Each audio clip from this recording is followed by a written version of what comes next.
Vamos a hablar con Gonzalo Echegaray, que es economista y un amigo. ¿Cómo te va, Gonzalo? ¿Qué decís? Buen día. ¿Qué tal? Buen día, Agustín. Buen día al equipo y a toda la audiencia. A ver, ¿por qué nos sorprenden este tipo de noticias que tienen que ver con valores a la baja en ciertos indicadores económicos, Gonzalo? Bueno, primero porque en los últimos probablemente 40, 50 años no estamos acostumbrados, Agustín, a que el precio del dólar baje y sobre todo que baje, entre comillas, sostenidamente, hace 4 meses. Ujú. Eso nos Yo sorprende. te pregunto, ¿esto tiene que ver con el blanqueo de capitales?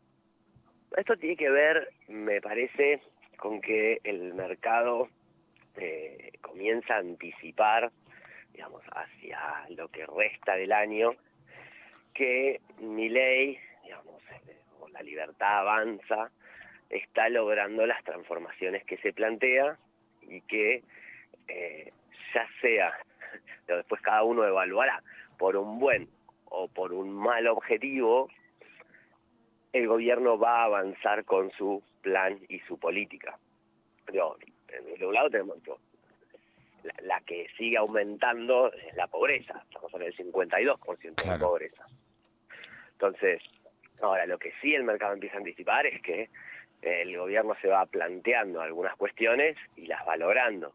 Entonces, mira el plan hacia adelante y dice, bueno, ok, el superávit se va a sostener, o sea, esto del déficit cero fiscal se va a sostener, se plantea que las desregulaciones van a venir, y entonces se empieza a acomodar hacia ese esquema. Ujú. Entonces, el blanqueo es una noticia, la posibilidad de un repo, el anuncio de Pan American Energy con la planta de GNL es un hecho, y después empiezan a ver algunos datos de la economía, como por ejemplo que la balanza comercial de Vaca Muerta va a arrojar a lo largo del año unos 4.000 millones de dólares de superávit, o sea, de ingreso, y para el 2025 se empiezan a estimar unos 7.500 millones de dólares que antes no solo no había, sino que antes era deficitaria esa balanza comercial en 600, 900 millones de dólares en los años anteriores. Lo cual, este es el esquema en el cual, bueno, a, todo el mercado ha aceptado que el levantamiento del cepo quedará para el año que viene, en mi perspectiva, para después de las elecciones, y se plantea ese esquema. Y por otro lado, lo que hay, Agustín, no hay una demanda de dólares para ningún motivo que la haga subir, ¿no? O sea, el precio del dólar está marcado por la oferta de dólares, como bien vos decías. Bueno, hay un poquito ahí de blanqueo, un poquito de exportaciones, que todavía seguimos con el esquema blend, que sigue marcando una oferta de dólares en el mercado financiero, y no hay demanda. Las importaciones, a pesar de que se vienen desregulando, no hay consumo interno que genere nueva demanda, las importaciones son las que demandan dólares para pagar al exterior, bueno, se empieza a planchar el dólar, ¿no? Ujú. ¿Y cuánto incide el desembolso de dólares? Aquellos que necesitan vender dólares para cubrir sus gastos fijos también.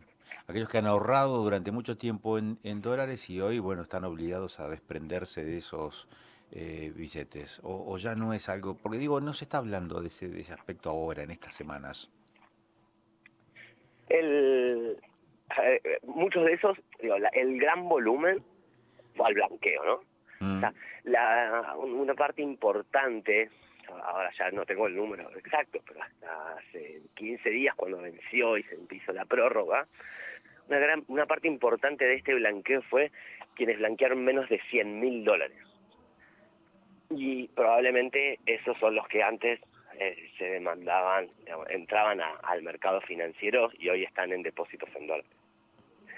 Yo creo que lo otro que está sucediendo es que empieza lentamente, como decías, a agotarse esa cantidad de dólares que la gente de menor capacidad de ahorro tenía para vender y consumir. Sí. Y eso está marcado, digo, este último mes. No solo hay un nivel de baja de inflación, sino que además que lo otro que se vio es que se perdieron nuevamente puestos de trabajo en el sector formal y que el consumo quedó totalmente estable con respecto al mes pasado, con lo cual no hay una recuperación del consumo.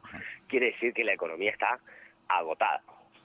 De hecho, se habló de más de 140.000 puestos de trabajo que se han perdido en el sector privado, operaciones de consumo amesetado y pobreza, bueno, que ahora el gobierno dijo que la va a bajar, que va a bajar a menos del 50% en los próximos meses. ¿Cuáles son las proyecciones en el corto plazo frente a esta realidad económica que tienen los argentinos, Gonzalo?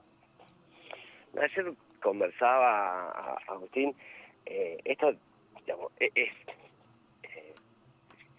fundamental que el gobierno se plantee una reducción de los niveles de pobreza, cosa que había, en principio, para aclarar la película, el 52% corresponde al primer semestre, ya, es el dato de fin del primer semestre.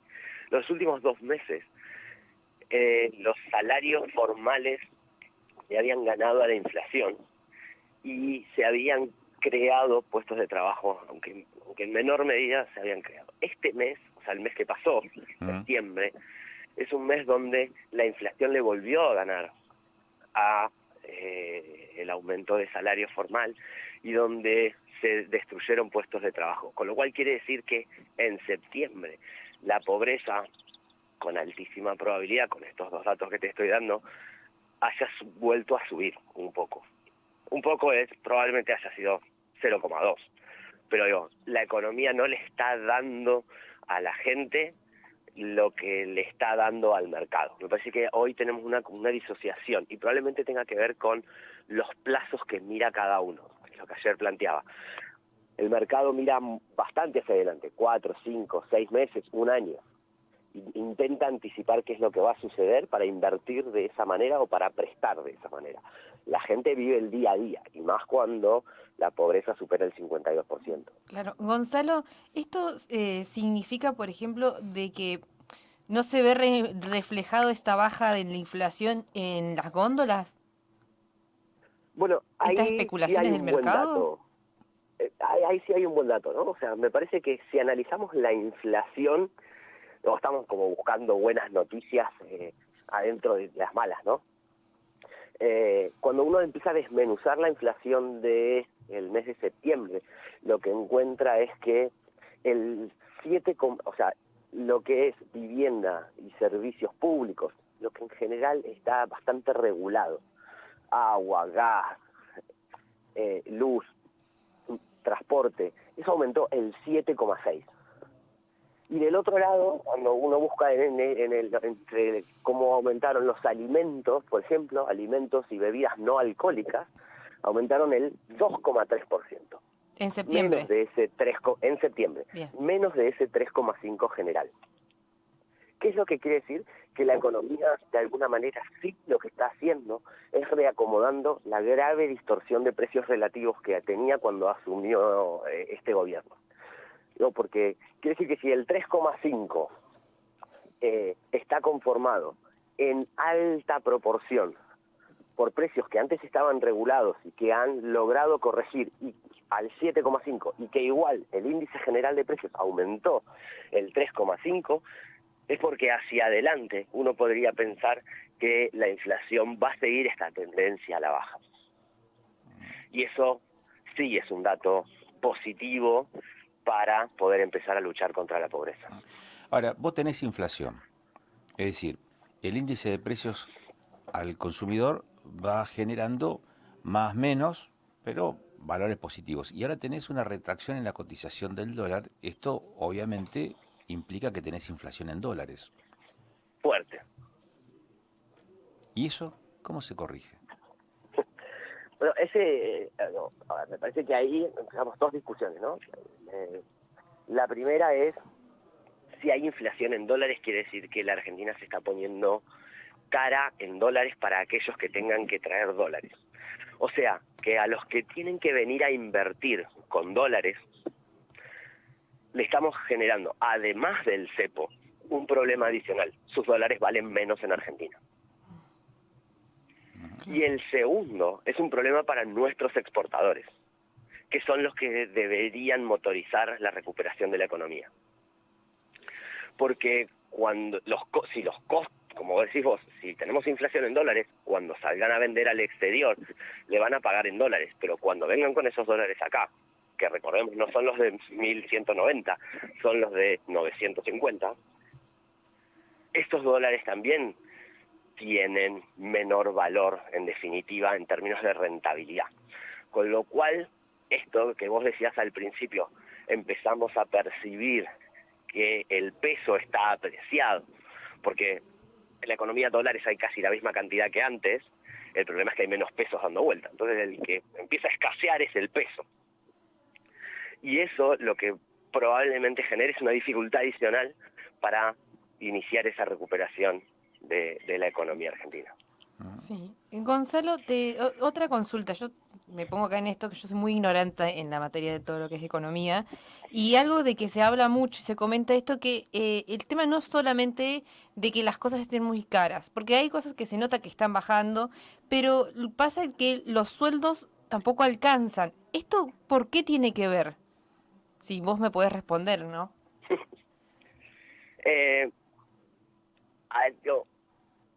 Pensémoslo a nivel hay que separarlo, ¿no? O sea, Sí, sí. a nivel macroeconómico, uno podría pensar que hay 4 motores para generar economía, para generar actividad, para generar riqueza. Uno es el consumo interno, que es lo que estábamos acostumbrados sobre todo durante los gobiernos kirchneristas. O sea, se inyectaban pesos a la gente para que la gente consuma. Eso hacía que las empresas trabajaran, que se generara, entre comillas, riqueza, y eso pagara, o sea, como las empresas trabajaban, se contrataba gente, ganaba un sueldo, y digamos, era como un círculo Claro. virtuoso. El problema es de dónde salían esos pesos, que los emitíamos. Bien. No era una demanda genuina. El segundo motor de la economía puede ser, como estamos acostumbrados a escuchar muchas veces, que el modelo keynesiano, que el Estado hace pozos y los tapa, hace pozos y los tapa. En realidad, digamos, un poco más prolijo eso, es el gobierno impulsa la economía, contrata gente, paga sueldos y eso genera consumo a través de la obra pública de infraestructuras. Estos dos motores de la economía, este gobierno y este modelo no los va a utilizar. Bien. Con lo cual, lo que quedan son los otros dos, que son la inversión extranjera, que alguien traiga dólares de afuera hacia esta economía y eso genere trabajo y riqueza, producto, consumo, Claro.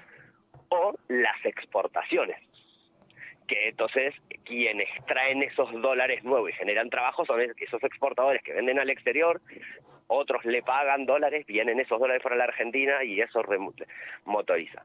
Ahora, digamos, eliminados dos y nos quedan los otros dos, el problema que estamos teniendo hoy es que todavía las empresas extranjeras no traen dólares porque Claro. hay una cierta inestabilidad política y ahí es donde cierta inestabilidad política me parece que cuando se va resolviendo eso, el mercado empieza a confiar, baja el dólar y algunas cosas se reactivan, y el otro, el de las exportaciones, lo estamos complicando con la apreciación del tipo de cambio. Bien. Ese es el gran dilema que queda para los próximos 3-6 meses que tiene que resolver el Milei antes de las elecciones para que la imagen no se le termine de caer y para que la economía empiece a reactivarse. Clarísimo. Muchísimas gracias. Gracias. Sí, no, muy claro. Esto lo podemos simplificar en poquitas palabras. Cepo y tipo de cambio. Cepo y tipo de cambio, en realidad yo te diría, Agustín, que lo podemos simplificar aún más. Es la construcción de confianza en el equipo económico que vean las empresas. Y una señal sí positiva, que todavía no mencioné, es empieza a aumentar el crédito privado en pesos y en dólares.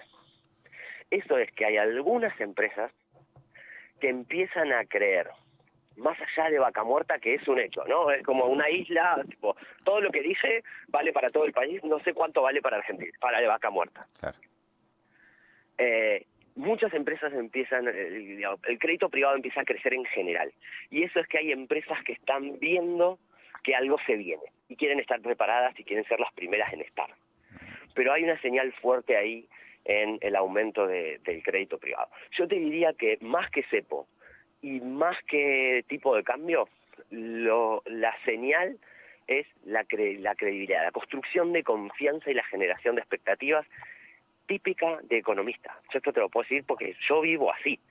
Y el presidente de la Nación, el presidente del Banco y el ministro de Economía esta vez son economistas y viven de construir confianza y generar expectativas. Claro. Perfecto. Gonzalo, un abrazo grande. Saludos, Agustín, que tengan buen fin de semana, un lindo día para salir a la plaza. Gracias. Igualmente. Gonzalo Echegaray con nosotros, aquí hablando de números de economía.